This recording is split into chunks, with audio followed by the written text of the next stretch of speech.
नमस्कार दोस्तों, मेरा नाम है महेंद्र और आपका बहुत बहुत स्वागत है इन्फ्यूजन नोट्स के ऑनलाइन प्लेटफॉर्म पे। अपन राजस्थान जियोग्राफी शुरू कर रहे हैं। मैं आपको राजस्थान जियोग्राफी पढ़ाऊंगा, जिसके अंदर अपन राजस्थान जियोग्राफी के जितने भी चैप्टर हैं उनको डिटेल एनालिसिस के साथ कवर करेंगे। ऐसी कोई चीज़ नहीं रहेगी जो आपके अच्छे से समझ में नहीं आएगी, क्योंकि प्रत्येक चीज़ को अगर टफ चीज़ आएगी, आपको ऐसा लगेगा कि अगर आपको समझ में नहीं आ रहा है तो वहाँ पर अपनी जो देसी भाषा है मारवाड़ी, उसमें भी मैं आपको अच्छे से समझा दूंगा। सबसे पहले अपन सिलेबस डिस्कस कर लेते हैं, उसके बाद जो पहला चैप्टर है उसको शुरू करते हैं। पहला चैप्टर है राजस्थान का सामान्य परिचय, जिसके अंदर राजस्थान शब्द की उत्पत्ति कैसे हुई है, सबसे पहले कहाँ पर मिला है, कितनी लंबाई चौड़ाई है, कौन से अक्षांश देशांतर के मध्य है, वो सारी चीज़ें डिस्कस करेंगे। दूसरे चैप्टर के अंदर अपन राजस्थान के भौतिक प्रदेश देखेंगे, जिसके अंदर राजस्थान के 4 भौतिक प्रदेशों को कवर करेंगे, जिसमें पश्चिम का जो थार का मरुस्थल है उसको देखेंगे, अरावली पर्वतीय प्रदेश को देखेंगे, पूर्वी का मैदान और हाड़ौती का पठार। इसके अलावा तीसरे चैप्टर में राजस्थान की नदियां और जिले पढ़ेंगे, जिसके अंदर कौन सी नदी का उद्गम कहाँ से होता है और कौन सी नदी किस दृष्टि से इंपॉर्टेंट है, वो सारी चीज़ें देखेंगे। मीठे पानी की जितनी भी जिले हैं, खारे पानी की जितनी भी जिले हैं, वो सारी तीसरे चैप्टर में कवर करेंगे। इसके बाद में चौथा चैप्टर रहेगा राजस्थान की नदी घाटी परियोजनाएं और 5वां चैप्टर राजस्थान की जलवायु, जिसके अंदर जलवायु के जो अलग अलग वर्गीकरण हैं उनको अच्छे से कवर करेंगे। 6वें चैप्टर में अपन मृदा संसाधन को देखेंगे। 7वां चैप्टर वन संपदा एवं वन्य जीव अभ्यारण्य का होगा, जिसके अंदर राजस्थान में जितने भी वन्य जीव अभ्यारण्य हैं उनको अच्छे से कवर करेंगे। इसके अलावा वन संपदा के अंदर अपन जो नवीनतम राजस्थान की फॉरेस्ट रिपोर्ट है उसको देखेंगे। इसके अलावा 8वें चैप्टर में राजस्थान में कृषि देखेंगे। 9वां चैप्टर में राजस्थान में जितने भी खनिज संसाधन हैं उनके बारे में डिस्कस करेंगे। जो चैप्टर नंबर 10 होगा वो होगा जनसंख्या का, ठीक है, जिसके अंदर जनसंख्या घनत्व कितना है, साक्षरता दर कितनी है, लिंगानुपात कितना है, वो सारी चीज़ें देखेंगे। और जो जनगणना के आंकड़े होंगे वो 2011 के आंकड़े होंगे। इसके अलावा जो राजस्थान के प्रमुख उद्योग है उनके बारे में डिस्कस करेंगे। और अंतिम चैप्टर रहेगा जैव विविधता एवं इनका संरक्षण। तो ये 12 चैप्टर के माध्यम से अपन राजस्थान की जियोग्राफी देखेंगे। आप पहली क्लास से लेकर अंतिम क्लास तक जब भी क्लास शुरू हो, जो भी अपने इन्फ्यूजन नोट्स के नोट्स आपके पास होंगे उनको आप ओपन कर लेना। उन नोट्स में सारी चीज़ें मैच करेगी आपकी। और ये इतनी अच्छी क्लासेज होने वाली हैं कि आप बहुत ही कम रेट के अंदर ये क्लासेज और नोट्स लेकर सफलता 100% सुनिश्चित कर सकते हो, क्योंकि जो भी आपके पास नोट्स आएंगे उनको हम यहाँ पर डिटेल एनालिसिस के साथ कवर करवा देंगे। यानी ऐसी कोई भी चीज़ नहीं रहेगी जो बच्चे के समझ में नहीं आएगी। तो सारी चीज़ें आपको अच्छे से मिल रही हैं, तो आप इसका फ़ायदा उठाना। राजस्थान की जो जियोग्राफी है वो राजस्थान के नवीनतम जिलों के हिसाब से होगी। यानी राजस्थान में जो 50 जिले हैं, जो जहाँ देखो वहीं जिला बन गया है, हर गाँव ढाणी को जिला बनाने की जो योजना थी उसके अंदर राजस्थान के जितने भी जिले हैं नवीनतम उनको अपन कवर करेंगे। तो राजस्थान की जियोग्राफी नए सिरे से। वैसे ये जियोग्राफी आपको याद हो गई होगी, क्योंकि अगर आपने याद करना नहीं भी चाहा तो भी याद हो गई होगी, क्योंकि जब जिले चेंज हुए थे तो आप चाहे कि थड़ी पे जाओ, कहीं भी जाओ, तो हर जगह यही था कि जिले चेंज हो गए हैं, ये जिला बना है। तो अगर आप याद करने की कोशिश नहीं भी की होगी आपने तो भी याद हो गए होंगे। चलिए अपन अब इसको थोड़ी तसल्ली से अच्छे से कवर करते हैं। अपन चलते हैं पहले चैप्टर पे, ठीक है। पहला चैप्टर है राजस्थान का परिचय।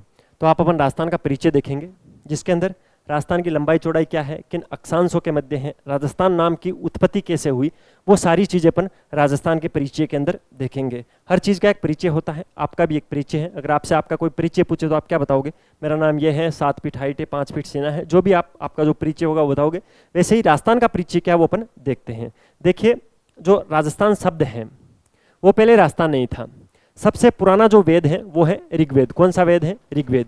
ऋग्वेद के अंदर राजस्थान को ब्रह्मव्रत के नाम से जाना जाता था। तो आपको ध्यान रखना है, इंपॉर्टेंट फैक्ट है, याद कर लेना। क्या है? सबसे जो पुराना वेद है ऋग्वेद, ऋग्वेद के अंदर राजस्थान को ब्रह्मव्रत के नाम से जाना जाता था। इसके बाद में जो रामायण है, रामायण किसने लिखी थी? महर्षि वाल्मीकि ने रामायण लिखी थी, ठीक है। तो महर्षि वाल्मीकि ने बताया कि जो राजस्थान है उसका नाम है मरुकांतार। तो महर्षि वाल्मीकि ने तो नाम दिया था मरुकांतार, और जो सबसे पुराना वेद ऋग्वेद है उसके अंदर राजस्थान का नाम था ब्रह्मव्रत। तो 2 नाम तो आपको याद करने हैं अच्छे से, ठीक है।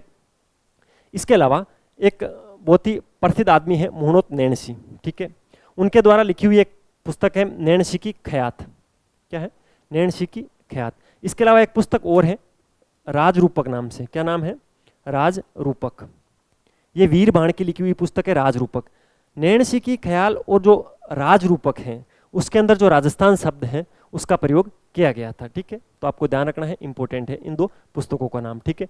जो नैणसी की ख्यात है ये एकमात्र ख्यात है जो चारणों के द्वारा नहीं लिखी गई है, ठीक है। तो मुहुणोत नैणसी की जो नैणसी की ख्यात है और जो वीर बाण की लिखी हुई राज रूपक है उसके अंदर राजस्थान शब्द का प्रयोग किया गया था। राजस्थान के अंदर सबसे अधिक राजपूत जातियां रहती थी। तो जो अंग्रेज थे उन्होंने जब इसका इंग्लिश ट्रांसलेशन किया तो इसको राजपूताना बना दिया। क्या बना दिया? राजपूताना। यहाँ जहां राजपूत रहते हैं उसको राजपूताना बना दिया। तो अंग्रेज बोलते थे राजपूताना, ठीक है। अब एक अबुल फजल हुए थे, उन्होंने राजस्थान के लिए एक शब्द प्रयोग किया था मरुभूमि। क्या किया था? मरुभूमि। अबुल फजल ने तो मरुभूमि बोला। मुहुणोत नैणसी ने, जो नैणसी की ख्यात है उसने राजस्थान बोला। जो वीर बाण की राज रूपक है उसके अंदर भी राजस्थान मिलता है। जो सबसे पुराना वेद ऋग्वेद है उसके अंदर ब्रह्मव्रत मिलता है। और जो महर्षि वाल्मीकि है उन्होंने मरुकांता राजस्थान के लिए शब्द प्रयोग किए थे। तो ये चीज आ गई, अंग्रेजों ने राजपूताना बोला था। उसके बाद में एक सबसे अच्छा अंग्रेज अधिकारी जॉर्ज थॉमस था, उसने भी राजपूताना शब्द दिया था। कब दिया था? 1800 ईस्वी के अंदर, ये याद रखना है, ठीक है। इसके अलावा एक पुस्तक थी विलियम फ्रैंकलिन की, पुस्तक का नाम क्या था? Military memories of mister Thomas. ये थॉमस पर लिखी हुई पुस्तक थी विलियम फ्रैंकलिन की। इसके अंदर भी राजपूताना शब्द प्रयोग किया गया था। ये सारी चीजें तो आ गई बोल वचन की। अब सर हमें ये बताओ कहीं पर कोई बाटे वाटे पर लिखा हुआ मिला है क्या? ऐसा कहीं बताओगे? ऐसा प्रमाण दो, ठोस प्रमाण के लिखा हुआ मिला हो कि ये राजस्थान है। तो उसका सबसे पहले प्रमाण मिला था 682 ईस्वी पूर्व का एक शिलालेख है। कहाँ पर है?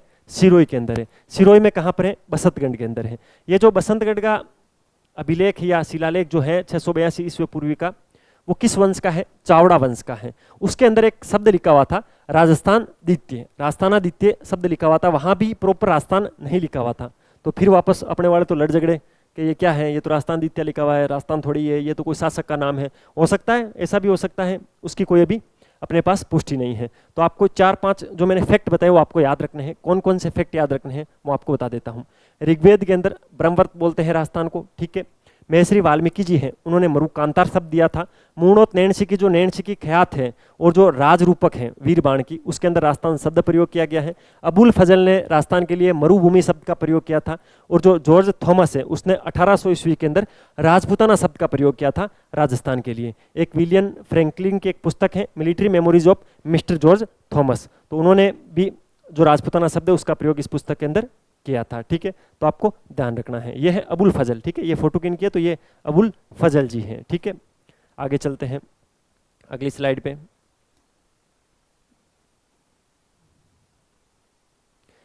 अब देखिए जॉर्ज थॉमस के बारे में आपको कुछ चीजें बताता हूँ। ये कौन था क्या नहीं है। देखो दाढ़ी वाड़ी देख के तो एकदम जेंटलमैन लग रहा है ना, लग रहा है ना, हीरो टाइप, वो शानदार आदमी है। ये है जॉर्ज थॉमस की फोटो, ठीक है। ये एक आयरलैंड का सैनिक था। जो जॉर्ज थॉमस था वो आयरलैंड का सैनिक था। मैं सारी चीज़ें डिटेल में समझाऊंगा, ऐसी कोई चीज़ नहीं रहेगी, ऐसा कोई फैक्ट नहीं रहेगा जो पीछे रहेगा। यानी ये क्लास देखने का मतलब यही हुआ कि इसके बाहर आपको कुछ नहीं पढ़ना है और सारी चीज़ें मैं आपको याद करवा दूंगा। और इस क्लास की मात्र 10 मिनट में मैं आपको रिवाइज भी करवा दूंगा कि आज की क्लास में अपन ने क्या क्या पढ़ा, ठीक है। तो ये आयरलैंड का सैनिक था, 18वीं सदी के अंदर भारत के अंदर आया था। 1798 से 1801 के मध्य जो हरियाणा के अंदर हिसार पड़ता है वहाँ का राजा भी रह चुका है। बड़ा सुंदर था यार, है, ठीक है। इसके अलावा 1758 के अंदर ये पहली बार राजस्थान के शेखावटी प्रदेश के अंदर आया था। और मृत्यु कहाँ पर हुई थी इसकी? बीकानेर के अंदर, ठीक है। एक ऐसा ही अंग्रेज अधिकारी और था जिसकी बीकानेर के अंदर मृत्यु हुई थी, उसका नाम था टेस्टिटोरी, ठीक है। तो टेस्टिटोरी की मृत्यु भी बीकानेर में हुई थी और जॉर्ज थॉमस की मृत्यु भी बीकानेर में हुई थी, ठीक है। तो राजस्थान के लिए सर्वप्रथम जो राजपूताना शब्द है उसका प्रयोग किसने किया था? जॉर्ज थॉमस ने किया था, ठीक है। तो जॉर्ज थॉमस के बारे में ये सारी चीजें थी, ठीक है। अगली स्लाइड पे चलते हैं। अगली स्लाइड क्या है? अब अपन कर्नल जेम्स टोड के बारे में पढ़ते हैं। कर्नल जेम्स टोड कौन थे, क्या थे, क्या नहीं थे? कर्नल जेम्स टोड राजस्थान आए थे, अच्छे आदमी थे, बहुत ही अच्छे आदमी थे। तो इनकी हिस्ट्री कुछ अपन जान लेते हैं तो अच्छे से कवर कर पाएंगे। देखिए जो मुगल एम्पायर था, मुगल राजवंश था, उसने 6 जो मुगल राजा हैं उन्होंने 181 वर्ष तक भारत पर राज किया था। और उनका जब पतन हो रहा था तो उस टाइम मराठाओं का उदय हो रहा था, यानी मराठा शक्ति बढ़ रही थी और मुगल अपने पतन की ओर जा रहे थे। जब मुगलों का अंतिम दौर चल रहा था उस टाइम मराठा इतने हावी हो गए थे कि मराठा दूर से मैसेज करते थे व्हाट्सएप पे कि इतना टैक्स भेजो, और मुगलों को टैक्स भेजना भी पड़ता था। तो जैसे ही मराठा शक्ति का उदय हुआ उस टाइम अंग्रेज भी भारत में थे। तो अंग्रेजों ने सोचा कि इन मराठाओं का कुछ करना पड़ेगा। तो वो मराठा और एंग्लो मराठा, और तो आप पढ़ते ही हो मराठाओं के और अंग्रेजों के मध्य 3 युद्ध होते हैं। तो जब तीसरा युद्ध होने वाला था, बात है 1817 के आसपास की, 1817-18 की। जब तीसरा युद्ध होने वाला था उस टाइम अंग्रेजों को एक बात बड़ी बार बार चुभ रही थी कि यार कहीं ऐसा ना हो कि जो राजस्थान के राजा हैं वो मराठाओं के साथ मिल जाए, ऐसा ना हो मराठा और राजस्थान के राजा मिलकर हमसे फाइट करें। उस कंडीशन के अंदर अंग्रेजों ने सोचा कि अपन बैकफुट पे चले जाएंगे, तो क्यों ना एक बार राजस्थान के राजाओं से मिलकर ये चेक कर लिया जाए कि उनका मानस क्या है। उसके लिए एक आदमी को राजस्थान भेजा गया और वो आदमी था Colonel James Tod. Colonel James Tod 1817-18 में राजस्थान आता है। राजस्थान आते ही राजस्थान के राजाओं के पास आता है और बोलता है कि हमारे और मराठाओं के पंगा चल रहा है, पता कुछ? तो बोलते हैं हमने भी इंस्टाग्राम पे रील देखी है, पग्गा तो तगड़ा ही चल रहा है आपके, बताओ क्या करना है, हमारे पास कैसे आए हो? कि यार ऐसा ना हो तुम उनके साथ मिल जाओ, पहले बता दो अगर आपका विचार क्या है। राजस्थान वालों ने बोला भाई साहब हम तो खुद परेशान हैं इनसे, इनका कुछ करो, हम मराठाओं से तो हम खुद परेशान हैं। बोला फिर अपनी डील डन होती है, आप हमारा सहयोग करो, बाकी मराठाओं का इलाज इस बार हम कर देंगे, अंग्रेजों ने बोला। तीसरा युद्ध था, यही टाइम था 1817 से 18 के बीच का, तो इनके बीच में संधि होगी। आपने एक चीज़ नोटिस की होगी, सबसे ज़्यादा जो अंग्रेजों के और राजस्थान वालों के बीच में संधियाँ इसी टाइम में हुई थी, 1817-18 में। उस टाइम संधि पर हस्ताक्षर करने वाला तो चार्ल्स मेटकॉप था, लेकिन संधि को सही रूप में करने वाला कर्नल जेम्स टोड ही था। जैसे आप अगर कोचिंग में मेरे पास आओ, मैं आपको कन्वेंस करूँ, आप कन्वेंस हो जाओ, एडमिशन ले लेंगे, तैयार हो जाओ, फिर मैं बोलूँ आप उस मैडम के पास जाके अपने फॉर्म पे साइन कर दो, मैडम फॉर्म पे साइन कर देगी। उसी प्रकार साइन करने के लिए आया था मेटकॉप, तो बाकी संधियों को अंजाम देने वाला कर्नल जेम्स टोड ही था। ठीक है, तो कर्नल जेम्स टोड हो गई संधियाँ, पूरे वादे जो भी होते हैं वो हो गए 7 जन्मों के। उसके बाद ऐसा हुआ, जो ये अंग्रेज थे उनका सबसे बड़ा अधिकारी होता था गवर्नर जनरल। कौन होता था उस टाइम? Governor general. अब गवर्नर जनरल है वो उस टाइम कलकत्ता बैठता था। कहाँ पर बैठता था? कलकत्ता बैठता था। अब कोई भी मैसेज है, वो जैसे राजस्थान के राजाओं को कोई भी मैसेज भेजना है या यहाँ की कोई भी स्थिति जाननी है तो कैसे मैसेज भेजे? कलकत्ता कहाँ अपन? तो बोला कि चलो एक आदमी नियुक्त कर देते हैं जिसको पॉलिटिकल एजेंट के नाम से जाना जाता था। क्या बोलते थे उसको? Political agent. तो राजस्थान का पहला पॉलिटिकल एजेंट था कर्नल जेम्स टोड। इसको बोला गया कि भाई तू उदयपुर के आसपास रहे, मेवाड़ में यहाँ पर रहे, जोधपुर रहे, कोटा रहे, यहाँ पर घूम फिर, और यहाँ की कोई भी सूचना हो तो बता देना, और आपको मतलब टाइम टू टाइम हमें रिपोर्ट करनी होगी। रिपोर्ट किसको करनी होगी? गवर्नर जनरल को करनी होगी, जो कि कलकत्ता में बैठता है। बोला ठीक, डन। ये भाई साहब आ गई। भाई साहब यहाँ आए 4 साल रही है, लगभग 1817-18 के अंदर आए थे और 1821-22 तक, लगभग 1822 एंड तक ये राजस्थान में रहे थे। 4.5 साल तक ये राजस्थान में रहे। इनको इतना मजा आया जिसकी कोई लिमिट नहीं है। मतलब पहले दिन से यहाँ आते ही बोला कि मज़ा आ गया। मज़ा कैसे आ गया? पढ़ने लिखने वाला बंदा था, सीरियस बंदा था, ठीक है। तो यहाँ आया, यहाँ की किताबें पढ़ी, यहाँ की कहानियाँ सुनी लोगों से। उन्होंने देखा कहानियों में कि यार यहाँ के लोग तो मतलब डाकी लोग हैं, कुछ समझते ही नहीं है किसी को। ऐसी ऐसी इसने कहानियाँ पढ़ी कि मंदिर में से कोई मूर्ति लूट के ले जा रहा है कोई राजा, उसकी 10,000 लोगों की सेना है, सामने राजस्थान के 300 लोग आ जाते हैं, उनको देख लेते हैं और उनसे वो लड़ झगड़ते हैं, और जब तक ये 300 लोग मृत्यु को प्राप्त नहीं हो जाते तब तक झगड़ा बंद नहीं करते, लड़ाई बंद नहीं करते। फिर वो बोला कि यार पागल है, 300 लोग देख के तो सरेंडर कर देना चाहिए, वो सामने 10,000 लोग थे। बोला ना भाई साहब ना, हमारे ऐसा नहीं है, मंदिर में से कोई मूर्ति ले जाए मजाक है। उसने और कहानियाँ पढ़ी कि गाय के लिए युद्ध हुआ, 10,000 सैनिक थे राजा के और सामने राजस्थान के 300 सैनिक थे, पंगा हो गया, जब तक मरे नहीं तब तक रुके नहीं। बोले यार गजब आदमी हो, गाय के लिए मर गए 300 लोग, पहले ही पता था सामने 10,000 है, मरोगे। बोला हैं गाय हमारी माता है, ऐसे किसे मरने दें। बोले यार गजब क्या आदमी है। और घूमा, फिर इसने एक काम किया, घोड़ा खरीदा। घोड़ा खरीदा और राजस्थान में, पूरे राजस्थान का भ्रमण किया घोड़े से, और सारी कहानियाँ हैं उसको एक पुस्तक में लिखा। फिर रिपोर्ट करने के लिए कोलकाता जाना होता था, वहाँ गया अंग्रेजों के पास, हर 4-6 महीने से जाता। पूछते क्या हाल? बोले मज़े ही मज़े। बोले मज़े कैसे? कहाँ क्या कैसे आदमी है वहाँ पे राजस्थान में, क्या माहौल है कलकत्ता के अंदर? पूछते उनसे। बोलते यार आदमी थोड़ी है वो। बोले आदमी नहीं तो क्या है? बोले डील के डाकी है वो, अपने जैसों को 3-4 को तो वैसे ही दबोच ले, उनके पास बंदूकें नहीं है, वो भाले से आदमी को चीर देते हैं, इतने खतरनाक आदमी है। बोला अच्छा खतरनाक कितने? हमसे खतरनाक थोड़ी है। कहें अपन तो कुछ भी नहीं है उनके सामने, उनको तो ये बंदूकें पता नहीं उनके पास है नहीं, वरना तो अपन एक दिन ही सर्वाइव कर पाएंगे। बोले यार ऐसे आदमी है, खतरनाक आदमी है। उसने और अंग्रेजों को बताया कि राजस्थान के बारे में ये चीज़ें, ये चीज़ें। अब जो कलकत्ता के अंदर गवर्नर जनरल बैठता था उसको ऐसा लगने लग गया कहीं ऐसा ना हो कर्नल जेम्स टोड वो राजस्थानियों के साथ मिलकर अपने पर हमला कर दें। भाई सताती है, अगर अपना कोई दुश्मन है और अपना एक दोस्त है, वो दोस्त अगर उस दुश्मन की ज़्यादा तारीफ कर रहा है तो अपन को ऐसा लगेगा ना कि कहीं ऐसा ना हो कि उसके साथ मिल गया हो। तो अंग्रेजों को भी ऐसा लगा, तो इसको बोला तू जा वापस लंदन जा। ये लंदन का था, ठीक है, ब्रिटेन लंदन का था। तो इसको बोला तू जा वापस जा। बोला यार एक किताब लिख रहा हूँ वो पूरी होने वाली, वो लिख के चल जाऊंगा मैं तो। बोला है किताबें वहीं जाके लिखना, यहाँ कुछ नहीं लिखना, तू तो फटाफट बस्ता पैक करो निकल यहाँ से। तो बेचारा बहुत रोया, लेकिन फिर वो चला गया था, ठीक है। 1822 के अंदर चला गया था और 1829 के लगभग उसने इस पुस्तक का पहला पार्ट निकाला। उस पुस्तक का नाम था annals and antiquities of Rajasthan, ठीक है। और 1831-32 के अंदर इसने इसका दूसरा पार्ट भी निकाला था इस पुस्तक का, annals and antiquities of Rajasthan का। ये पुस्तक इतनी अच्छी है, इसके अंदर राजस्थान की तारीफ तो इतनी की गई है, राजस्थान के लोगों की हर पेज पर राजस्थान के लोगों की तारीफ की गई है। मतलब इस किताब को पढ़ने के बाद आपको लगेगा कि इसकी यार कुछ मूर्ति इसकी पूजा होनी चाहिए राजस्थान के अंदर, इतना अच्छा आदमी था। और कई बार तो ऐसे वो कहानियाँ लिख के गया, उसको देख के लगता है कि यार ऐसा ही थोड़ी होता है यार, इतने तो ज़्यादा फेंक दी इसने, पर राजस्थान के बारे में अच्छा लिखा।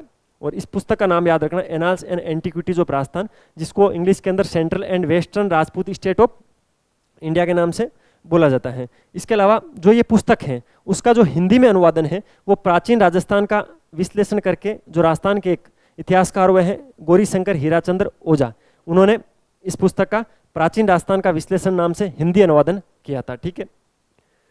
ये सारी चीज़ें मैंने आपको बता दी हैं। राजस्थान के इतिहास का पितामह बोलते हैं, घोड़े वाला बाबा बोलते हैं, ब्रिटेन के मूल निवासी थे। तो कर्नल जेम्स टोड के बारे में आपको सारी चीज़ें याद हो गई होगी। अब इस पुस्तक को आप ये कहानी सुनने के बाद कभी भूल नहीं पाओगे। अगली स्लाइड पे चलते हैं, आगे क्या है। अब देखिए राजस्थान की स्थिति क्या है।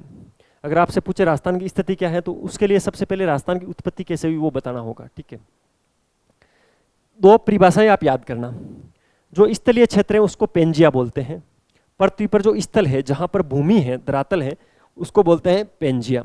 और जो जलीय भाग है उसको बोलते हैं पेंथालासा, ठीक है। तो पेंजिया और पेंथालासा में आपको अंतर पता होना चाहिए। जलीय क्षेत्र उसको पेंथालासा बोलते हैं और स्थलीय क्षेत्र को पेंजिया बोलते हैं। ये पृथ्वी का मैंने एक कच्चा डायग्राम बनाया है। अगली स्लाइड पे चलते हैं, मैं आपको सारी चीज़ें डिटेल में समझाता हूँ, ठीक है। आपको पता होना चाहिए जो हमारी पृथ्वी है वो परिक्रमण और परिभ्रमण करती है। परिक्रमण और परिभ्रमण का मतलब हुआ पृथ्वी अपने अक्ष पे भी घूमती है और सूर्य के चारों तरफ भी घूमती है। तो पृथ्वी जब परिक्रमण और परिभ्रमण करती है तो पृथ्वी की जो आंतरिक प्लेटें हैं उनमें हलचल हुई और जो बीच वाला भाग है वो दो भागों में विभक्त हो गया। जिसके अंदर जो ऊपर का भाग है उसको अंगारा लैंड के नाम से बोला जाता है, ठीक है। जिसको जो यूरेशियाई प्लेट है जिसको अंगारा लैंड बोला जाता है वो उत्तरी भाग है इसका, ठीक है। इसके अंदर कौन कौन से देश हैं तो उत्तरी अमेरिका, यूरोप, उत्तरी एशिया, ये तीन महाद्वीप आते हैं। इसके अलावा जो नीचे वाला भाग है उसको गोडाउना लैंड बोलते हैं। तो अंगारा लैंड और गोडाउना लैंड के अंदर पृथ्वी के परिभ्रमण और परिक्रमण के कारण आंतरिक प्लेटों में हलचल होने के कारण पेंजिया दो भागों में टूट गया, ठीक है। पेंजिया दो भागों में टूटने के बाद इनके बीच में जो ये भूसन्नति रही, यहाँ पर 33 सागर का निर्माण हो गया। तो ये तीनों चीज़ें आपके अच्छे से समझ में आनी चाहिए। अंगारा लैंड किसको बोलते हैं, गोडाउना लैंड किसको बोलते हैं, 33 सागर किसको बोलते हैं, अच्छे से मैंने आपको समझा दिया है। ये स्थिति क्यों बनी है वो मैंने अच्छे से कवर करवा दी है। अगली स्लाइड पे चलते हैं। अब सबसे पहले आपको दिशाओं का ज्ञान होना जरूरी है। देखिए मैं तो जियोग्राफी की पहली क्लास में, चाहिए जियोग्राफी की क्लास हो या रीजनिंग की क्लास हो, पहले दिन आपको फैक्ट से ज़्यादा समझना चाहिए। और ये जियोग्राफी में सबसे समझने लायक चीज़ है दिशाओं का ज्ञान। सर दिशाओं का तो हमें पता है क्या है क्या नहीं है, इसका मैं रोल बताऊं आपको। रीजनिंग में कई बार क्वेश्चन पूछे जाते हैं कि जैसे मान लो कि राम रहीम यहाँ से 5 किलोमीटर उत्तर की ओर चलता है, उसके दक्षिण के अंदर 3 किलोमीटर दक्षिण के अंदर हनीप्रीत खड़ी है, तो वो किस दिशा में घूमेगा, कुछ ऐसा क्वेश्चन पूछता है। ऐसा हो जाए उसके अंदर कि 3 किलोमीटर इधर की बजाय इधर घूमता है तो आसाराम मिल जाता है, फिर राम रहीम और आसाराम मिल जाएंगे। इससे अच्छा हनीप्रीत सही सही मिल जाए, इसके लिए दिशाओं का ज्ञान होना जरूरी है, ठीक है। अब दिशाओं का ज्ञान करवाते हैं आपको, नहीं है तो हमारा फर्ज बनता है। देखिए जो हमारे बुजुर्ग लोग थे, हमारे बूढ़े थे, उनके पास ऐसा कोई दिशा सूचक यंत्र नहीं था, क्योंकि ये दिशा सूचक यंत्र तो अब बना है। उससे पहले भी दिशाओं का पता लगता था। एक ध्रुव तारा था। ध्रुव तारे की एक खासियत थी कि वो पृथ्वी कहीं भी घूमे, कुछ भी हो, ध्रुव तारा फिक्स होता था, वो इधर उधर घूमता नहीं था। और जो ध्रुव तारे की जो दिशा होती थी उसको उत्तर दिशा मानते थे। कौन सी दिशा मानते थे, उत्तर दिशा। तो आप जहां भी हो आपके ऊपर उत्तर दिशा है। उत्तर के विपरीत कौन सी दिशा है, दक्षिण दिशा है। तो मैं आपको एक चीज़ बता देता हूँ, सबसे इंपॉर्टेंट दिशा उत्तर दिशा है, ठीक है, तो ध्यान रखना है। ध्रुवीय तारे की वजह से उत्तर को फिक्स कर लिया। अब दिक्कत आती है पूर्व और पश्चिम के अंदर, पूर्व और पश्चिम के अंदर। तो एक नाम है आपको याद रखना है, पप्पू, ठीक है, जो भी कांग्रेसी है दिल पे मत लेना, बात समझने की है, ठीक है। पप्पू का मतलब क्या है, ये पश्चिम, पश्चिम में पे आता है, और इसका मतलब, इस पू का मतलब है पूर्व, ठीक है। तो ये जो दिशा होगी वो पश्चिम दिशा होगी, और जो आपके राइट हैंड की तरफ होगी वो पूर्व दिशा होगी। तो आपको दिशाओं का ज्ञान होना जरूरी है। दिशाओं को पढ़ते कैसे हो मैं आपको बता देता हूं, ठीक है। कभी भी इस दिशा को पश्चिम दक्षिण नहीं बोलेंगे, इस दिशा को कभी भी पश्चिम उत्तर नहीं बोलेंगे, इस दिशा को कभी भी पूर्व उत्तर नहीं बोलेंगे, इसको पूर्व दक्षिण नहीं बोलेंगे। पहले जो मेन दिशा होती है उसको ही लिखते हैं, यानी अगर उत्तर के इधर और इधर की दिशा पढ़ेंगे तो पहले उत्तर लिखेंगे, दक्षिण के इधर और इधर की जब दिशा पढ़ेंगे तो सबसे पहला शब्द दक्षिण होगा, ठीक है। ये चीज आपके अच्छे से समझ में आ गई। अगली स्लाइड पे चलते हैं। देखिए अपने कोई जल्दबाजी नहीं है, अच्छे से पढ़ेंगे, ठीक है। अब अपन अक्षांश और देशांतर के बारे में जानकारी लेते हैं कि अक्षांश क्या होते हैं, देशांतर क्या होते हैं। इसके लिए सबसे पहले एक आपको पृथ्वी बनाता हूं मैं। कई बार क्या होता है, जैसे मैं एक पृथ्वी बनाता हूं, ये होती है अक्षांश और देशांतर। तो कई बार मेरे जैसे बावली थ्रेड जो होती है ना, वो सोचते हैं 23.5 डिग्री पे कर्क रेखा गुजरती है, तो डूंगरपुर बांसवाड़ा जाके देखने लग जाता है कहाँ गुजरती है। अरे काल्पनिक रेखाएं हैं। अब मैं बताता हूँ क्या सीन है। देखिए ये है पृथ्वी, माना कि पृथ्वी है, अब बनी कैसे भी हो।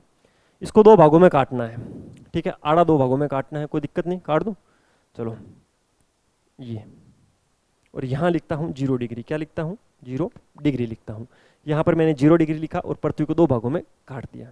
कहाँ से काटा, मध्य से काटा। किसको काटा, पृथ्वी को काटा। पृथ्वी को क्या बोलते हैं, भू बोलते हैं। तो ये रेखा कौन सी हुई, भूमध्य रेखा। ये है भाई साहब भूमध्य रेखा, ठीक है सर, भूमध्य रेखा हमारे समझ में आ गई, 0 डिग्री। ग्लोब पर जो आड़ी रेखाएं खींची जाती है, काल्पनिक जो आड़ी रेखाएं होती है, या पूर्व से लेकर पश्चिम के बीच में जो आड़ी काल्पनिक रेखाएं खींची जाती है, उनको अक्षांश बोला जाता है। अक्षांश के अंदर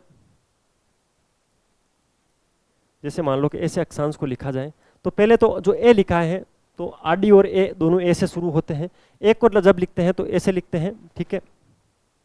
और जब देशांतर लिखते हैं तो देशांतर में दे लिखते हैं, तो दे को इसको नीचे करो, तो यानी जो उत्तर से दक्षिण के बीच में खींची जाने वाली काल्पनिक रेखाएं तो देशांतर होती है, और पूर्व से पश्चिम के बीच में खींची जाने वाली काल्पनिक रेखाएं अक्षांश होती है। अक्षांश ए से शुरू होता है तो आडी लाइन जो होती है वो अक्षांश होती है। ये आप समझ गए। इसको भूमध्य रेखा बोलते हैं क्योंकि ये भूमि के मध्य से जाती है 0 डिग्री पे, ठीक है। चांद तो आपने देखा ही होगा, वो वाला चांद नहीं जो ऊपर होता है। पहले छोटी क्लासों में एक चंदा प्रयोग करते थे, ऐसा डी जिसको बोलते थे, ठीक है। इस डी को यहां पर रखो एक बार के लिए, आपको पता होना चाहिए इस डी में यहां पर 90 डिग्री होता था, यहाँ पर 1 2 3 4 ऐसे 90 तक होते थे, इधर भी 90 तक होते थे। अब मान लिया यहाँ पर 10 डिग्री है, इधर भी 10 डिग्री है, तो इन दोनों को मिला दो तो ये 10 डिग्री अक्षांश हो गया, ठीक है। अब जब मैंने इस गोले को दो भागों में काटा, तो जो ऊपर का भाग है वो उत्तरी गोलार्ध है। कौन सा गोलार्ध है, उत्तरी गोलार्ध। गोलार्ध क्यों बोलते हैं, गोला और अर्ध यानी आधा गोले को गोलार्ध बोलते हैं, तो ये उत्तरी गोलार्ध है और ये दक्षिणी गोलार्ध है। दो चीजें तो आप समझ गए, उत्तरी गोलार्ध कौन सा है, दक्षिणी गोलार्ध क्या है, दोनों चीजें आप अच्छे से समझ गए, ठीक है। अब जो यहाँ पर 23.5 डिग्री है, यहाँ एक 23.5 डिग्री रेखा जाती है जो इंपॉर्टेंट है उत्तरी गोलार्ध में। एक दक्षिणी गोलार्ध में भी 23.5 डिग्री एक रेखा जाती है जो इंपॉर्टेंट है। उत्तर में जो 23.5 डिग्री जाती है उसको कर्क रेखा बोलते हैं। राजस्थान के 2 जिलों से निकलती है, बांसवाड़ा और डूंगरपुर से। और जो 23.5 डिग्री दक्षिणी अक्षांश के अंदर जाती है उसको मकर रेखा बोलते हैं, ठीक है। तो ये तो मकर रेखा हो गई, ये भूमध्य रेखा हो गई और ये कर्क रेखा हो गई। 3 रेखाओं के बारे में आपको अच्छे से जानकारी हो गई, ठीक है। इसके अलावा यहाँ पर क्या होगा, 90 रेखाएं होगी ऐसी। तो उत्तरी अक्षांश के अंदर उत्तरी अक्षांश कितने होते हैं, 90, और दक्षिणी अक्षांश हो गए 90। 90 और 90 कितने हो गए, टोटल अक्षांशों की संख्या आपसे पूछे तो 90 और 90 180 हो गए। सामान्यतः 180 होते हैं। अगर 0 डिग्री अक्षांश को भी साथ में जोड़ा जाए तो टोटल 181 हो जाएंगे, ठीक है। तो आपको ध्यान रखना है 181 या 180 अक्षांश होते हैं। अब बात करते हैं देशांतरों की। देशांतर क्या होता है, वही पृथ्वी बनाई, इस बार पृथ्वी को खड़ा काटा 0 डिग्री पर, यह ग्रीनविच रेखा होती है। जैसे ही इसको खड़ा काटा तो दिशा पूर्व कौन सी होगी, पश्चिम कौन सी होगी, आपको बता दिया पप्पू से, ये है पश्चिम। तो इधर जितने भी देशांतर होंगे वो पश्चिम देशांतर होंगे और ये पूर्वी देशांतर होंगे।